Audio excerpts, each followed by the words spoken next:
La délégation de la COEP pour coordination de l'opposition extra-parlementaire a rencontré le professeur Alpha Condé. De quoi il était question?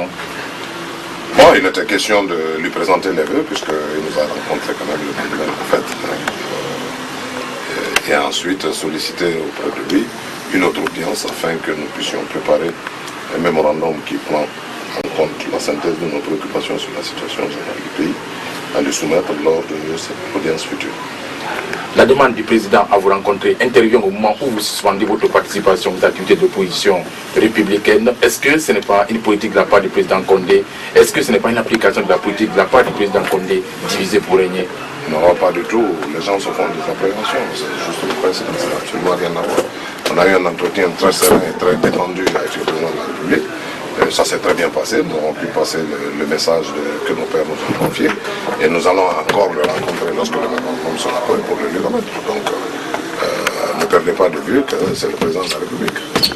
Pendant que vous rencontrez le président Alpha Condé, le dialogue politique ouvert au palais du peuple était grippé. Le président Alpha Condé avait un rendez-vous avec Barack Obama. Et l'on apprend que vous auriez refusé de le rencontrer dans votre entièreté pour ne pas qu'il aille se justifier aux États-Unis, comme quoi il tient de façon permanente le dialogue politique avec son opposition. Non, je ne pense pas que ça soit lié. Le président a tous les mécanismes qu'il faut pour passer une image positive de la Guinée. Donc il n'a pas besoin de s'appuyer sur une entité politique pour le faire. Et puis nous avons été reçus, vous avez vu, il n'y avait pas de caméra, il n'y avait pas de photographe.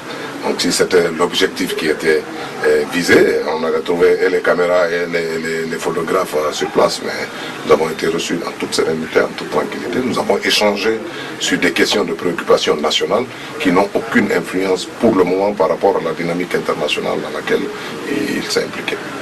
Pendant que la synergie d'action s'impose à votre niveau pour définir les voies et moyens afin de faire fléchir le pouvoir Condé, vous suspendez votre participation aux activités de l'opposition républicaine. Est-ce que vous ne vous affaiblissez pas face au pouvoir contre lequel vous devez vous liguer pour fléchir par rapport à certaines positions? Non, pas du tout. Vous voulez qu'on évolue de façon informelle, sans être dans un cadre permanent qui nous permette d'être cohérents avec nous-mêmes, d'être cohérents avec les approches des partis politiques, d'être cohérents avec les différentes sensibilités et idées qu'il y a dans l'opposition? Je dis non. Toute organisation qui n'a pas de méthodologie, qui n'a pas d'objectif, qui s'assoit sur des principes de concertation et de discussion est vouée à l'échec. Donc si nous continuons à évoluer comme ça, nous sommes voués à l'échec. Il n'y a même pas à discuter dessus. Donc c'est tout à fait légitime qu'on demande que le cadre soit un peu plus organisé, que chacun puisse apporter sa contribution à la construction de la Guinée. Mais certains leaders de l'opposition parlementaire estiment que vous êtes parti trop vite en besogne et que le document que vous avez soumis n'a pas été dispatché au niveau de tous les partis politiques pour réflexion. Non, pas du tout. Comment nous sommes allés vite en besogne? La décision qui a été prise de suspension, c'est une décision collégiale de tous les leaders de l'opposition extra-parlementaire, sans exception. Il n'y a pas un seul qui a eu un avis différent. Et nous avons dit, nous avons une méthodologie, on ne peut pas envoyer à tous les partis politiques un document, donc on envoie au porte-parole qui est chargé de dispatcher à tout le monde. Le porte-parole a été saisi, les leaders ont été saisis, le document, ça c'est par rapport au courrier, le document cadre que nous avons formulé a été élaboré par une commission de 4 personnes, composée de 2 des représentants au Parlement et de 2 des représentants en dehors du Parlement. Donc c'est un travail collégial qui est en train d'être fait. Donc il n'y a pas de supputation à faire, il ne faut pas aller chercher la petite bête là où il y en a pas. Voilà, nous avons des divergences de fonctionnement, c'est tout à fait normal, même si nous mettons le cadre en place, dans l'application ou le fonctionnement de ce cadre, il peut encore avoir des différences, on trouvera les formules et la lucidité nécessaire pour pouvoir améliorer. C'est des êtres humains, ce n'est pas une machine qui conçoit ça. Et qu'est-ce qui pourrait amener la COEP à suspendre et qu'est-ce qui pourrait amener la COEP à lever la suspension de sa participation aux activités de l'opposition républicaine? Comme nous l'avons dit dans notre courrier, lorsque le cadre de travail sera mis en place, nous reprendrons nos activités comme cela, il n'y a pas de problème. M. Bakabari, ces derniers jours, est pressenti être la primature. Ben, tant mieux, il pressenti, vous avez dit, moi je ne suis pas au courant, puisque la rumeur, c'est la Guinée et ses rumeurs, laissez les rumeurs courir, je n'ai pas de problème. Vous ne courez pas le risque d'être servi et puis relâché après? Écoutez, dans la vie, on pose toujours des actes, on est jugé par rapport à ce qu'on fait et ce qu'on envisage de faire. J'ai fait un travail pendant la transition, CNDD.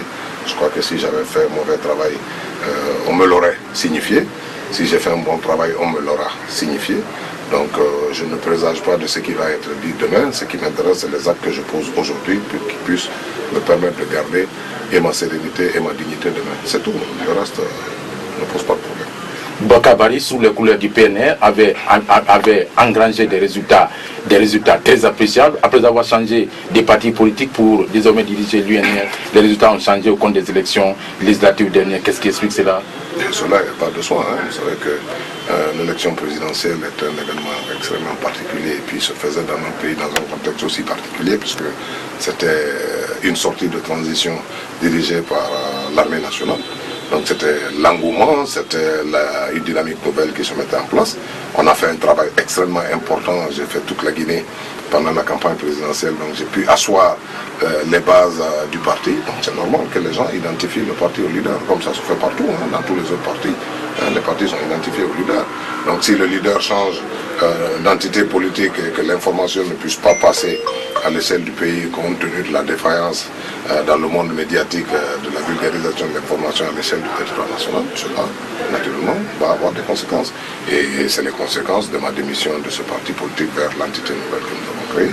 Le travail que nous avons fait hier, nous allons le faire aussi avec la nouvelle entité, en espérant qu'elle va porter fruit et que nous pouvons avancer. C'est tout.